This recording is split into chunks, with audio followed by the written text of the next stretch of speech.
Welcome to Rebecca Sounds Reveille. What a delight do I have for you. This treat is really rocking today because with me I have a director, a writer who is known for two, 2017 and 2018, movies called Grit, the film, and something that's coming out in 2020, Vixens and Villains. With me today, I'm delighted to bring to you Taurean Peterson. Welcome to the show.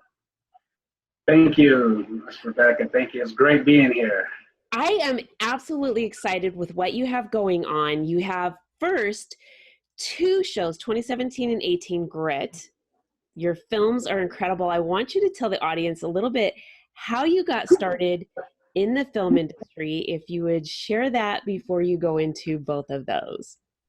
Yes. I started in 2016 going to some film industry meetups, and that's where I was able to meet quite a few different actors who are actually starring in my films. And from there, we wanted to start doing different projects. I also had a friend of mine who owns a reception hall, and so he does a lot of recordings for weddings.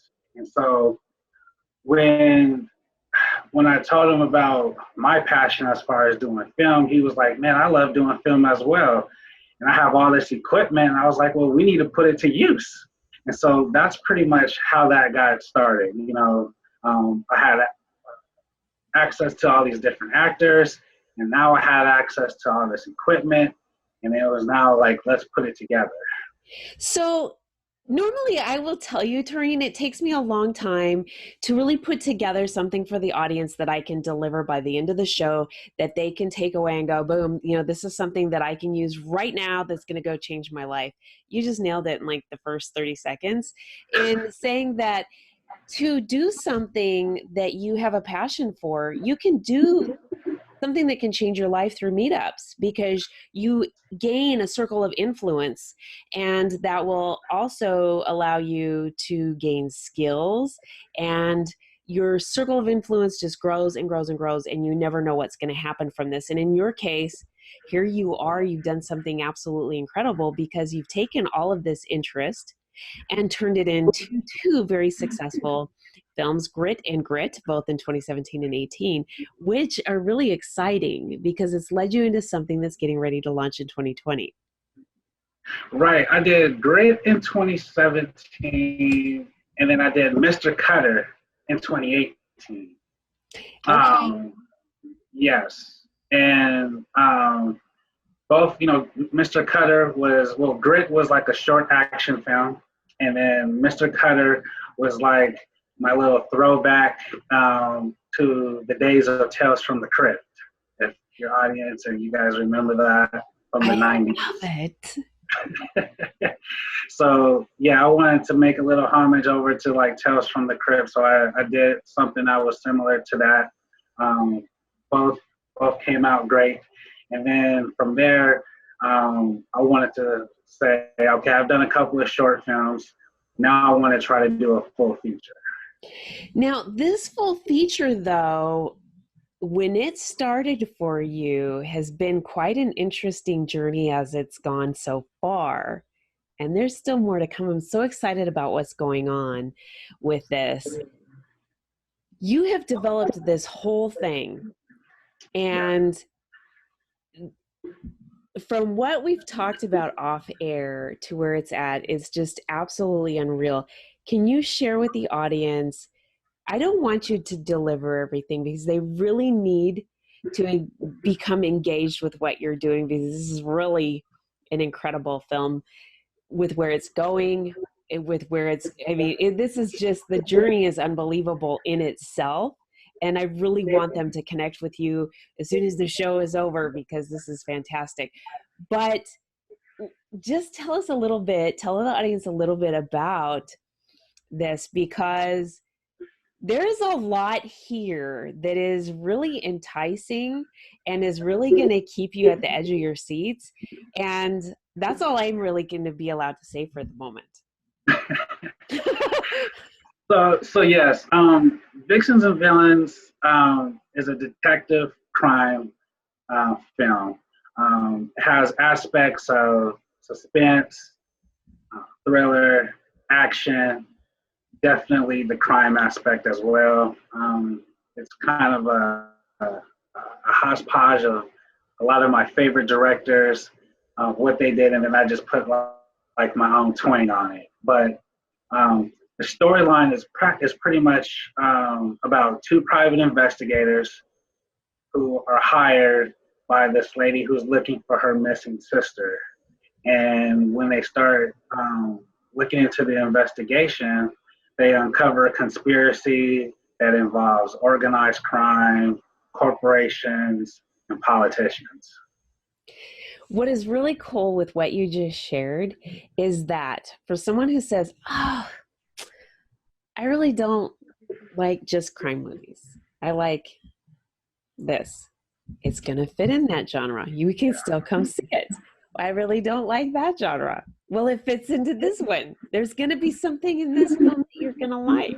So you really, like you said, that hodgepodge is really going to be able to draw in a lot of different people's flavor for film. And it's also going to allow them to not only enjoy what they like, but also embrace some new things that maybe they haven't seen for a while, or maybe thought they didn't like, and now they're going to find an interest in another genre that they didn't. We do change throughout life. And when I will tell you, as a teenager, I wasn't really thrilled about classical music, but I love it now. And so I think sometimes that changes with us too, in the types of things that we watch on television or in the theater, or even with just watching live theater. Right. So here's the other thing with that. What makes you a good writer and a good director is that you can put your own uniqueness to this. And you said you've got your own spin, your twinge, all of this in there. So that's the tornado, the fire, the passion that you have coming to life with just some of these everyday things that just blow it all up on screen. And this is what is so exciting about what you're doing. Well, thank you so much for that. I think that one of the things that, to answer your question, that makes me, a decent writer, because I'm still wanting to get even better and better. No, we always say we're good writers. Always. I like to always try to stay somewhat humbled, but I do, I let the people, when they see it, and they'll be like, oh, I really like this, but I always strive for one to give the audience a quality product. And so with that said, being at least a very, a good writer is, the qualities of that is actually doing research. And we research your topic, we research your characters, their motivations, what's going on, and you're able to tie that in. And, I'm also a history buff. So I love history. I love learning about a lot of different things. I don't even like, science and all those different things. Watching biographies, learning about other people. And I think when you do that, you kind of get a hold of the human condition. And I think when you have access to knowing the human condition, that's what's going to make you into a good writer, and also that's going to make you into a good director. A lot of directors don't always like to write their stuff, but the ones that do are really good. Like Quentin Tarantino. He writes all of his stuff. Akira Kurosawa. He's a Japanese director that was back in the 40s and 50s, and he had something. I saw a YouTube video about him, and he was talking about how his students would come up or students would come up and knock on his door and say, "Hey, I want to be a great director like you. What is the key? What's the secret sauce? What's the secret ingredient to it?" And he thought that they was going to say, "Hey, it's about composition, or it's about framing, or it's about blocking your actors, or it's about." And he said, "No, you need to write. You need to write. You need to write. You need to write. And when you do Yes. write, that allows you to go into the mindset of your characters, and so that you can understand about drama, you can understand about motivation, you can understand about heartbreak, you can understand what makes those characters tick. And when you have that, that's what makes good cinema, like Alfred Hitchcock always says. Yes. People are going, they're going to see motion pictures, moving pictures, not just, they could just stay home and read if that was the case. So you want to, if you have all those things together, then you can start making quality cinema. You have such an eloquent way of saying that, because we have been taught, and there is not, education is crucial, right? Because like when we were growing up, one of the things that came across TV were commercials with segments of bits of information, and I would say, the more you know. So I mean, I'm not saying that by any means, but do you remember these little segments, Right. right? And we don't see these things Yeah. anymore, but the bottom line is, the more information that we have, the better that we're able to absorb, and then of course project other things that now our neurons and synapses are putting together, and our own unique personalities and character is able to put together and then project back onto the world. And so this is incredible what you're saying, because we are schooled to write. And I'll remember my college English class said, the instructor, succinct.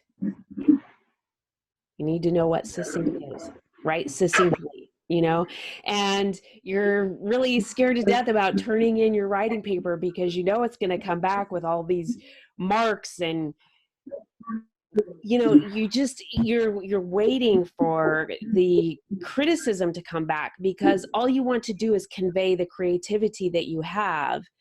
And this isn't going to come back as constructive criticism. This is going to come back as English grammar criticism.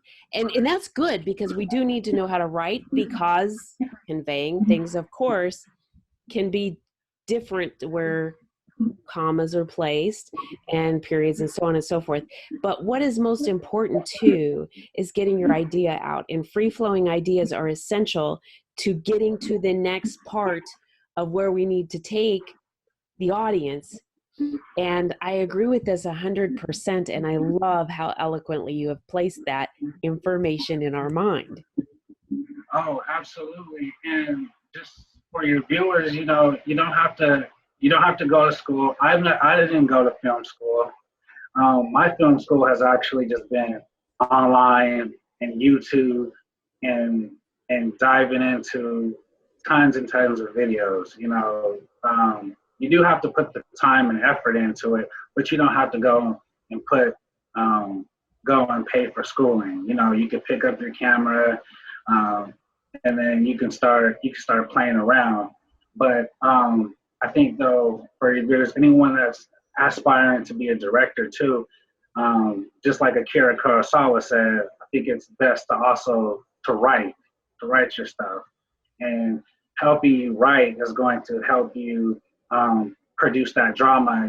One of the things that I saw, even for some of the screenwriting videos that I saw, some of the teachers, they were saying what they was so frustrated with their students about is that in their scripts, there was no motivation for their characters to do what they said that they were going to do. And there was no conflict. Where's the drama? There's nothing going on. It's like, okay, they're going to the store, they're seeing somebody, but why? What's going on? It's just there was no there was no motivation for the characters to be doing what they're supposed to be wanting to do. And I think that's important. You got to have motivation for your characters. You got to have it so that and for that motivation, you got to have drama. So even if it's something simple like going to the store, okay, maybe they run into a bully, and then now they're either going to have to do two things. It's either fight or flight, you know, and then that's building up the drama. If they decide to fight, then you say, you know, you show how they was able to get away, and how that bully was able to still want to probably chase them down. There's drama and conflict with that. If they decide that they want to fight, probably it'd be best if it's in the opening scene, if it's in your first act, that they probably get beat up, so that you have your character, so that the next time, you know, they get beat up, then they might learn. It's like the Karate Kid story. They get beat up, they learn from the master, and then at the end, they're able to see that bully again, and they're able to take him out.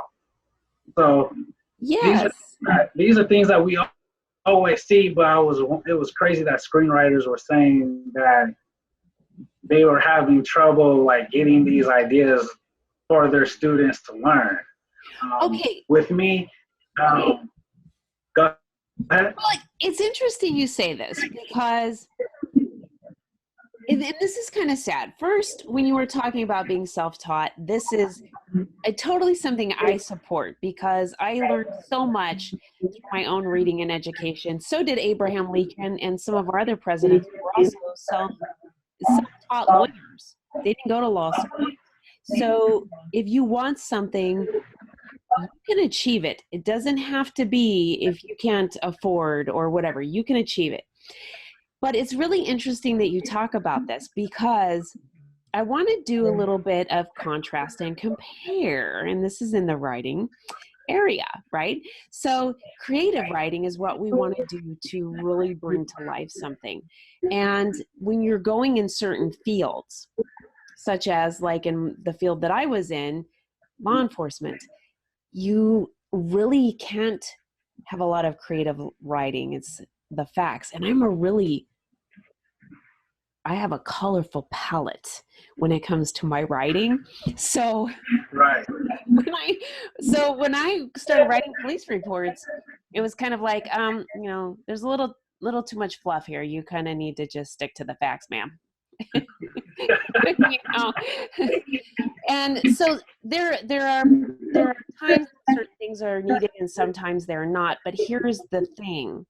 We need to be educated on different terms and knowledgeable on different things so that we can convey through expression, through the words, expressive words, what we want to come across. And in the terms of film, if we're going to write something, those words are important, because when someone goes to pick it up and direct it or produce it, and it's going to come to life on screen, somebody else needs to be able to capture that visual through the camera and convey it to the audience, right?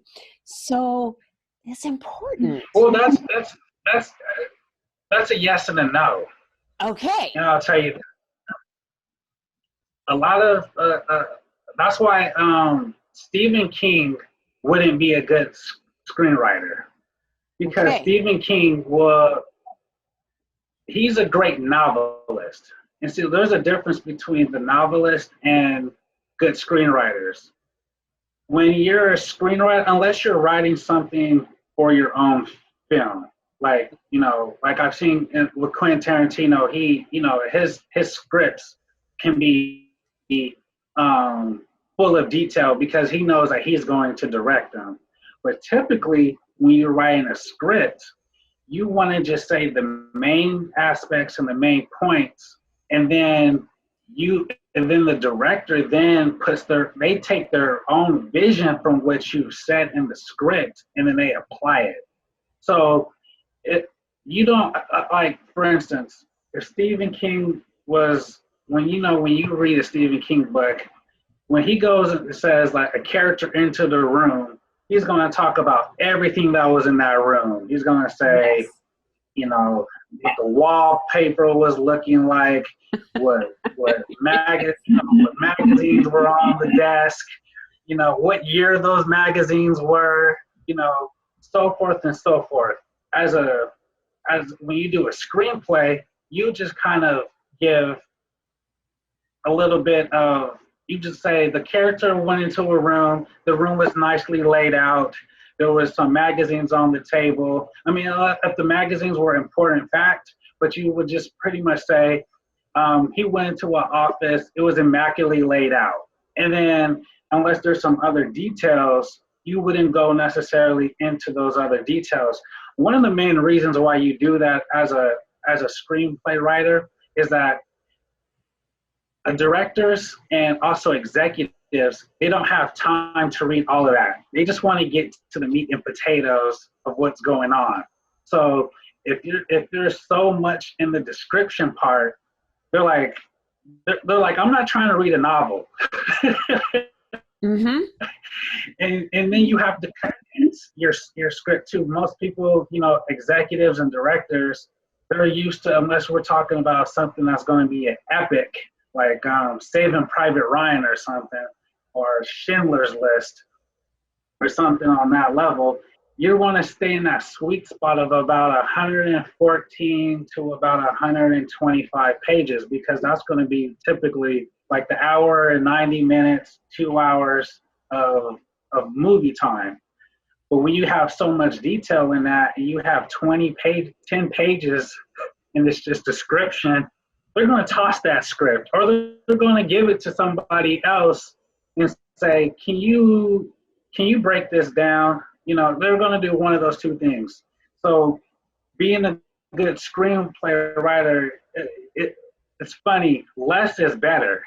In novels, more is better. See, this is a really good thing that you are able to share this with me and the audience, because for those who've thought about writing, whether it's going to be going into a novel format or whether it's going to go to be doing a screenplay, and there's a lot of people who say, I want what's in my head to become a film. I know it's going to make a good movie. They've got to know how to do this. And definitely, if they're going to pitch, I'm going to guess, and you would know this, I'm going to guess that there are thousands upon thousands of screenplays that Netflix, Amazon Prime, these are being pitched to them all the time. And if it isn't concise in this respect, or succinct, as my English teacher would say, that it's going to get Right. to the random file or not read or whatever. And a really good idea and a really good storyline is going to not make it. Whereas if it had been written the way that you just shared, really could have made a difference. Yeah, absolutely. Those things will, because since they're reading so much, there's a script format, and if you follow that format, you have a better chance of it being read, and then have a better chance of it actually getting into the right person's hands. I love it. If it's not Absolutely love it. following that format, yeah, if it's not following that format, then they're just gonna. I don't have time for this. Toss it. Well, I mean, it makes You sense. know, How much time do we really have on our hands throughout the day? I mean, there's only 24 hours, and we have to handle Facebook and Twitter and all of our social media, along with everything else that we do. I'm obviously kidding here, but it's true. We have a lot of things that we have on our plate, and there's only so many hours in a day. And when we have a mission to accomplish, we have to get in as much as we can and make everything as concise as possible. This is really exciting. You are doing some really incredible things. You're a very talented man. I'm really excited about Vixens and Villains. Tell me a little bit, and tell the audience a little bit about where they can connect with you and find out more information about your film, Vixens and Villains, and follow you with what you got coming next, because I'm not going to give that away, but you've got more coming. Yes, as far as the film is concerned. As far as everything, Yes. you're on the move, and I love it. And I'm not telling anymore. Well, well, let me tell your audience a couple other things about Vixens and Villains too. I know in the title, you automatically know with Vixens, there's going to be beautiful women, but there's also, I have it where I wrote a lot of strong female character roles, and some of them are some of the ladies are good, some of the ladies are actually bad, but I have it. A lot of the action sequences and fight sequences are actually all done by the ladies. So that's going to be, it's going to be on some Kill Bill type stuff. Yeah. So I have a lot of the women that are going to be getting active on screen. So that's going to be a little bit different than what people are accustomed to seeing. And so, you know, we have the damsels in distress, but the lead lady characters are also, you know, they hold their own as well, which I think women can definitely appreciate that. You're going to bring a couple of, okay, so you're going to hit the female audience because they're going to be like, yes, women are doing this, and I'm coming and supporting that. And you're going to have the guys going, eye candy all the way, this rocks. So you're just going to, you've hit it all the way around. I've got to tell you, Taurean, this is yeah, I think the ladies when they see the lead guy characters too, there's a lot of good-looking guys in the film too, so that are doing their thing as well. So just a little bit for everybody, you know, the older audience. I'm going to be able to show, you know, with one of the private investigators, it's like a throwback to Columbo and to the times of Humphrey Bogart with that crime noir type feel, you know. With a little bit of the urban audience, they're going to be able to see that the other private investigator, he's more like the Will Smith from Bad Boys, you know, Miami Vice type stuff. But you're going to see how their synergy works together on film, which is going to be something different as well. So we have all these different things in there, and it's all going to be intertwined, and it's all, I think it's all going to be very successful, and the audience is going to enjoy it. I would definitely like for you guys to connect with me on Facebook. You can look it up, Vixens and Villains movie fan page, and I have content on there already, pictures. I have a promo teaser on there as well from a scene that you can check out. Please come, like, share, comment, and stay connected, because there's more to come. There is more to come, and I want to thank you so much for being on the show today. I want to thank you so much, Ms. Rebecca. It was a pleasure. I love it. I've had so much fun with you, Taurean, and I just want to thank all of you for tuning in today. And before I let you go, I want to share with the audience a couple of things. I want to make sure that they spell everything correctly and that they don't get anything mixed up, like I did earlier. One, Vixens is Vixens and Villains. You will also find Taurean at Taurean, and that's Peterson with one T, Peterson, and he is on Facebook. You'll find the Facebook page also there, and anywhere else on social media, IMDb. You've got to check this out. I want to thank you all for tuning in to another episode of Rebecca Sounds Reveille. As I always tell you, thank you. I do appreciate you tuning in every week, and I ask that you share this with your friends, your family, your coworkers, everybody that you know, and even those you don't. Thanks again.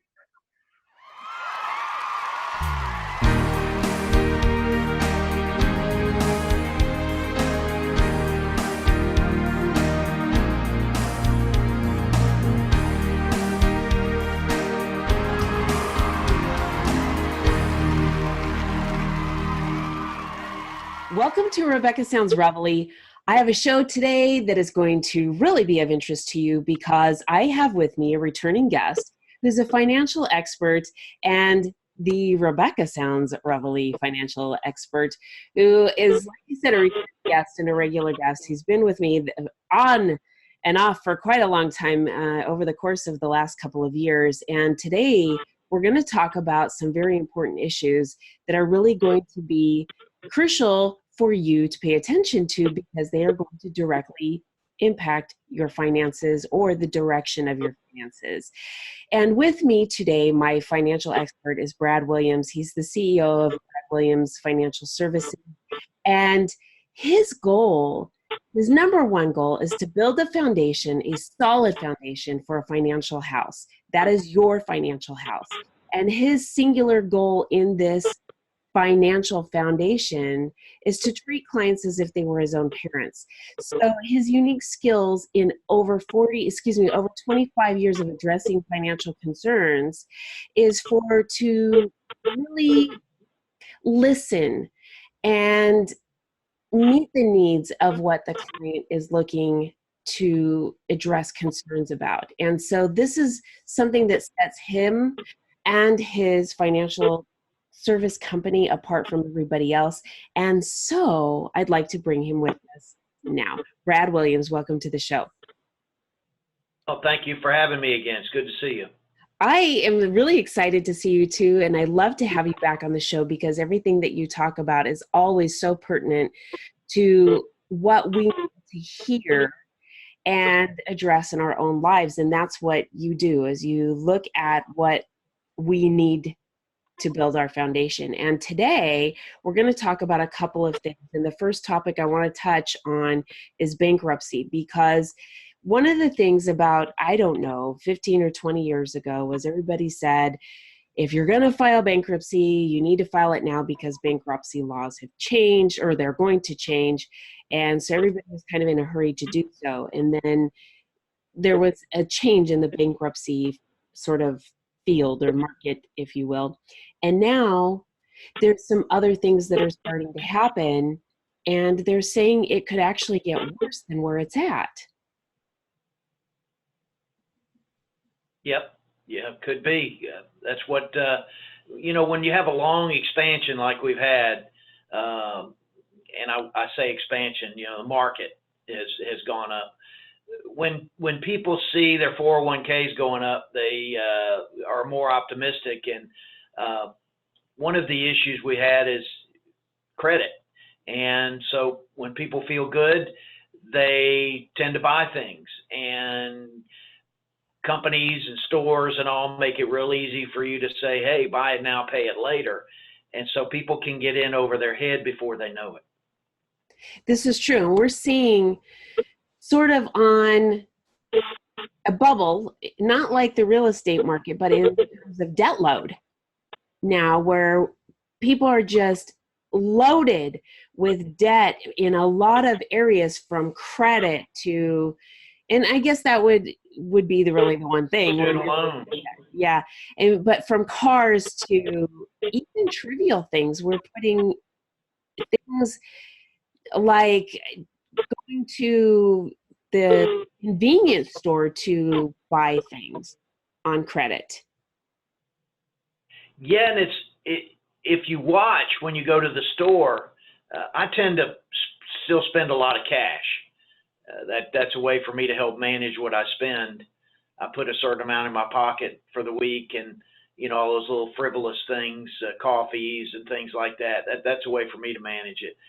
But when you think about the lifestyle of people, they can go in and twice a day go to Starbucks and spend $6-7 a time, and that's $12. They put it on their debit card or their credit card, and it doesn't seem like much at the time, but when you multiply that by 20 work days, maybe a few weekend days, that can really add up for discretionary spending that all of a sudden, bang, it hits you at the end of the month. And if you've done that in other ways as well, you've gone to restaurants and, you drop $15, $20, $25 down for lunch. And so often, I see it in a lot of my clients. When they retire, they tend to eat out more because it's more relaxing. Well, if you can afford it, it's great. But if you're doing it just out of convenience and you're not really watching the dollars, it can add up quick. That is really a good point, because especially when you get into an older age, or if you have a situation where you end up living alone, sometimes outweighing whether eating out and cooking for one person or buying groceries and wasting food because it doesn't get eaten is something else to consider too. So yes, you're right, and I've experienced that myself, and so you just have to find the best values you can get for meals and control your meals. Maybe eat some cereal for, there's many times I go home and I just have a bowl of cereal for dinner because I tend to eat with clients for lunch, so we have a decent lunch. So, but it's all about managing what you've got going on. And so many people, they just wake up, they put it on the card, and then all of a sudden, bam, before they know it, that card's got a lot on it. And then when you throw in the fact that it's so easy. When you used to shop before, you had to go to the mall. And you go to the mall and you wander around and you might see some clothes you like, some trinkets you like, and you may buy, you may not. But you actually had to physically get up, get in the car, and go to the mall. Well, you got the mall on your computer right now. And yes. So you can get on and you can buy, and Amazon makes it so easy. I'm a voracious reader, so I buy a lot of books on Amazon. My wife always wrinkles her brow when the Amazon box comes on the front porch because, Brad got some more books. But it's so easy to just get online, look at what you want, click on it, and, you may already have your credit card saved in there. And so I tend to buy the books that I buy with the American Express points I accumulate. So that way I'm not spending cash on it. That's just money I've accumulated as a bonus, so to speak. So, Yes. you just have to look at things. If I want my pleasures, how am I going to pay for them? And then manage how you pay for them. Well, that's a good point, because there is a lot of rewards that different agencies offer, from American Express to Visa, MasterCard, as well as there's apps out there that are offering different types of rewards for making purchases through their app, or even different sites like Mr. Rebates or Ebates and things like that, so that you are actually starting to at least have a little bit of something where you get something back from your spending. But that ultimately doesn't take the major heap of frivolous spending away from what we're doing. And so one of the things that is really interesting, and I know that this is, one of your numbers, that from July of 2018 to 2019, there was a surge of 3% bankruptcy filings, which was a total of 64,283 filings. That was up, and the total overall bankruptcy, and that was US wise, the pace was exceed over 777,000 for last year. These are huge numbers. And some of the things I think to go along with this that you're saying in reference to how easy it is, the clickable spending, how easy it is in reference to this, is how we can look at debt as throwaway also. I can go to a bankruptcy attorney, file for this, the debt's wiped free, and I'm issued this brand new card, and I can go ahead and conduct my spending the way I did before and get in debt again. Right. Credit's easy. If you pay your bills on time, it's pretty easy to get credit. and you can abuse that real quick. You just got to manage it. One suggestion I would make to people is, one thing I do is, if it's something that's optional, I might think about it, maybe even put it in my Amazon basket, and then just not execute it, and then come back 2 or 3 days later. And if I still feel the need that I've got to have whatever that was, then I'll go ahead and get it.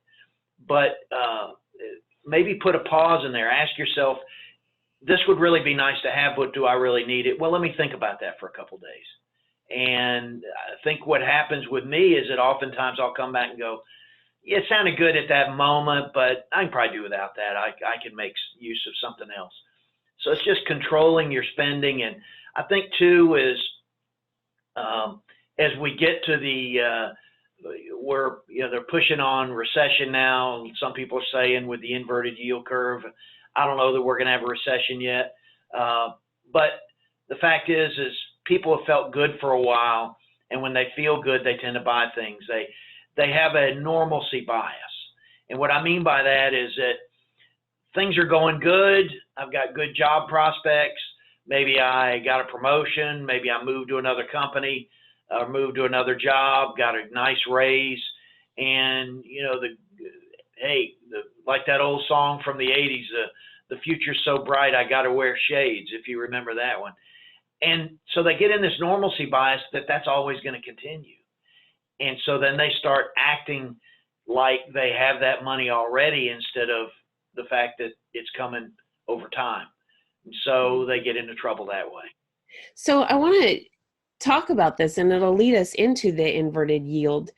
In fact, some of the things for us to think about is that this is something that we don't. We usually think about spending as a personal issue, that this is a direct issue with me and my family, or me and myself, and it doesn't affect anybody else. Well, in all reality, it does, because our spending has a direct impact on our economy, and our lack of being able to pay for it has a direct impact on our economy in many ways. And one of them is higher prices. If you don't pay for it and the creditor doesn't get their funds, they will increase the prices. So when we're talking about the economy as a whole, now we're looking at some things that you're going to talk about here in a second, referencing inverted yields and referencing the recession or potential recession that we could be broaching upon. And one thing I'd add to that is, you hear a lot of people talk about, oh, we need a living wage. Oh, we need a $15 an hour minimum wage. And you've got to really think about that, because I can tell you a story that happened back in the 90s. I used to go to this one little quick restaurant here, a regional chain, and I would have breakfast there. I was working in such a way that every morning I'd show up there, and I'd get there for breakfast and read my paper for a little while before I went to work. And I'd come in and I'd order the same thing. I'm a kind of a creature of habit. And so they got to know me there, and I would come in and they'd have it ready for me, and I'd give them they'd see me pull in the parking lot, they'd get it ready, I'd give them the exact change, walk over, sit down, read my paper. And then they raised the minimum wage. And the next time I came in, the manager was waiting on me at the cash register. She says, well, we've had to increase our prices, and so we just want to let you know that, it's gone up this. And I said, great, that's fine. I gave him the money and moved on. And I sat down at my table and I chuckled to myself, because here you have these politicians saying, I'm going to help you out by raising the minimum wage. And what happens is prices just raise. Right. So if you raise the wages to $15 an hour minimum wage, it's not going to help those lower income people, because there's just going to be a corresponding increase in price that's going to eat up that. And it's like what a lot of retirees say about their Social Security raise. Well, yeah, I got a raise in my Social Security, but my Medicare went up too, and it pretty much washed it out. So unless you have a corresponding increase in value, an employer cannot give you more wages without taking it from somewhere else, either Yes. jobs, or they've got to decrease the quality of their merchandise or the size. One thing that that a lot of companies have gone to is, yeah, the bag of cookies might be the same price as it was last year, but instead of being 25 cookies, maybe there's 20 or 22. Yes. So Yes. they've reduced the amount in there to keep the price the same so that people don't feel like that they've had a price increase. But you cannot raise wages without a corresponding increase in value, and I think that's the fallacy that a lot of people are buying in this talk of a $15 minimum wage. Mm-hmm. Mm-hmm. Well, that makes a lot of And sense. that affects the lower income people the worst, because they're you take somebody who makes $100,000 a year, if you raise the cost of their hamburger 50 cents, they're just going to blink and reach in for another 2 quarters in their pocket. But you take a lower income family of 4, it may mean the difference between they go to McDonald's or not. That's true. And so, you've got to remember that. That is very true. So the audience may not be familiar with the term of inverted yield. Can you share with us a little bit about what that is and how that affects us? Yes, when you have a yield curve, and obviously you've got the shorter term, kind of like CDs.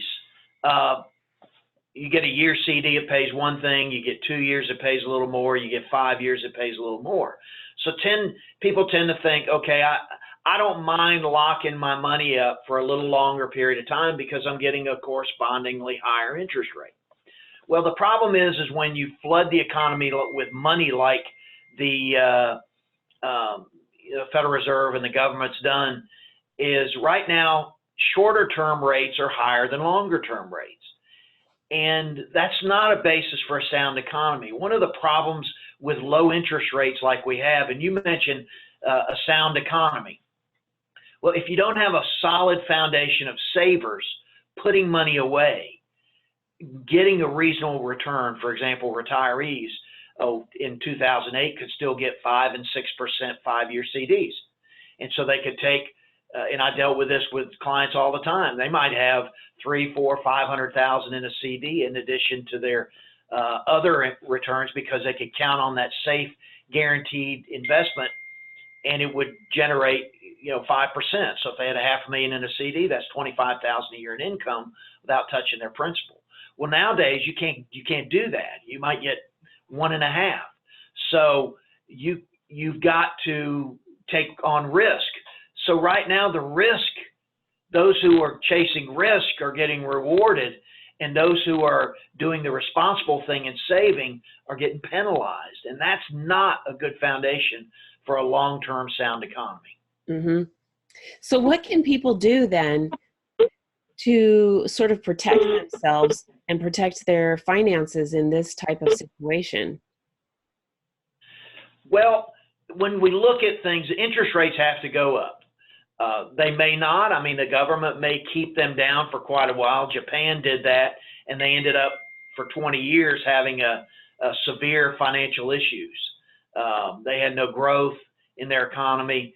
And right now, believe it or not, our interest rates are some of the highest in the world, and we're the safest economy in the world. And that just doesn't, that doesn't make sense, because right. When you've got somebody with a 500 credit score, they're going to pay one price for a car loan, where somebody with an 800 credit score is going to pay a lot less interest rate. So it's kind of reversed. And so there's a lot of money coming over here that's from overseas that's keeping our interest rates down. And we've got to have a more normalized interest rate, like 10-year treasuries average about 4.5% over time, even though that we've had times like in the late 70s, early 80s, where they were in the 14 to 15 range. That's when you saw home mortgages running, 18, 20%, which was a nightmare for those in that industry. So we've got to do that, but it's got to be done slow. And we've almost backed ourselves in the corner, because typically when the economy does go into recession, one of the things the Federal Reserve does to stimulate it is they lower interest rates, which means they increase the money supply. So interest rates are a function of how much money's in the market. So the more money's out there, the less cost it is, because there's a lot more supply. And so when they want to slow down the economy, they'll decrease the money supply, which causes interest rates to rise because there's less money available, so you got to pay more for it.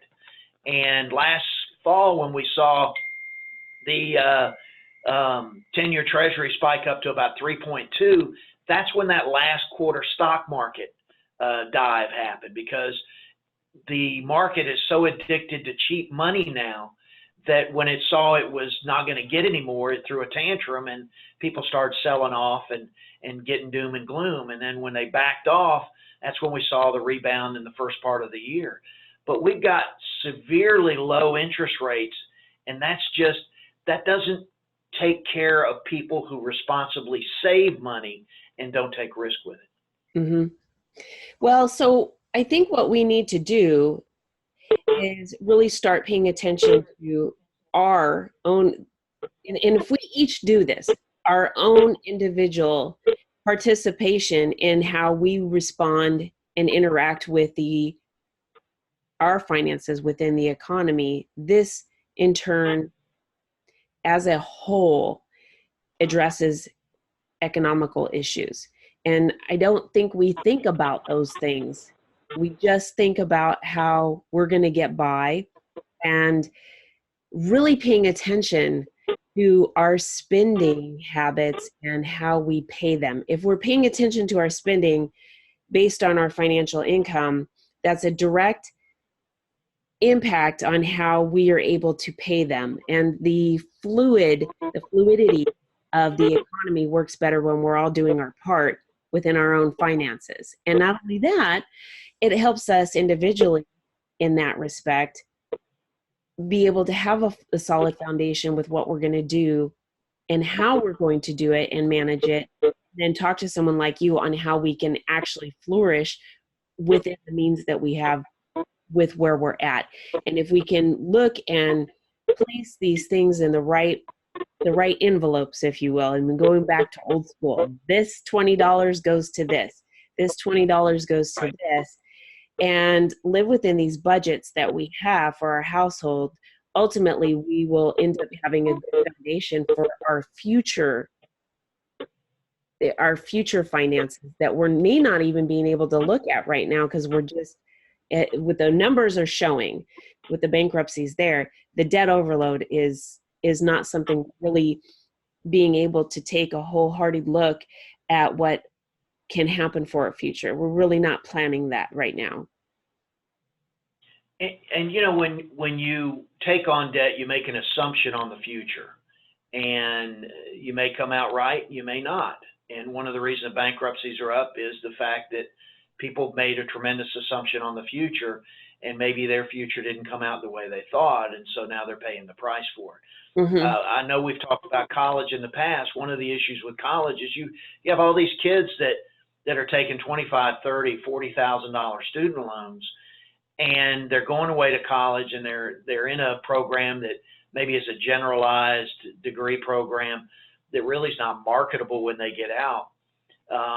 But they've got to do a cost-benefit assessment before they do that. If I'm going to take on this kind of debt because that's the only way I can afford college, is it going to be worth it when I get out? And how soon am I going to be able to pay this loan back? Because if the answer is, well, I'm not sure what kind of job I'll get, well, maybe you need to reassess whether you should go in that degree field or take Yes. that loan or even go to college at all.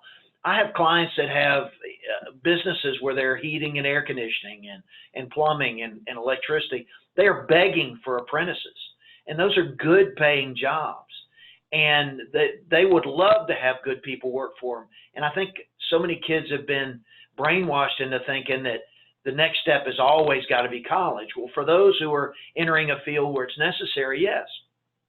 But if you're not sure what you're going to do, why on earth are you going to go take on student loans? And so many of those kids go and they get marginal grades, and they've got the money in the bank so they don't feel like they need to work. And 40% from one statistic I saw of student loans that are outstanding, the people didn't even graduate. Yes. And I know that our time is short today, but I want to leave one final thought with the audience, and that is this.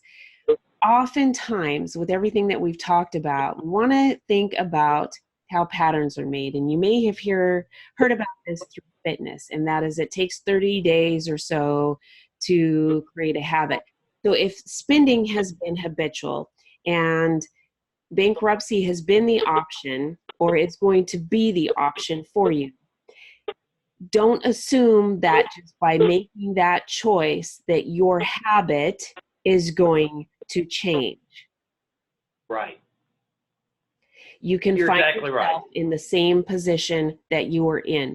So talking to somebody like Brad is going to be a perfect place to start if you're not sure where, and also following the things that he has to share through his videos, things on his site. And where can they find you, Brad? Well, if they've got a financial question, they just need to go to askbradwilliams.com. Perfect. And I look forward to having you again on the show, because you always are a wealth of information and smart things to place seeds in the audience, in their minds, and in possibly the changes that they make in their lifestyle. So thank you so much for being here. Well, thank you for having me. And I want to thank all of you for tuning in to another episode of Rebecca Sounds Family. There is so much to think about. I hope that you have an opportunity not only to listen to this and share this with friends, family, colleagues, loved ones, everybody you know on social media, those you don't, but have an opportunity to take a chance to re-listen and revisit this show again, so that maybe some of the things that maybe didn't quite hit you at first will be able to hit you again at a later time. Thanks for tuning in. I look forward to making sure that you get some more tools and resources on your tool belt.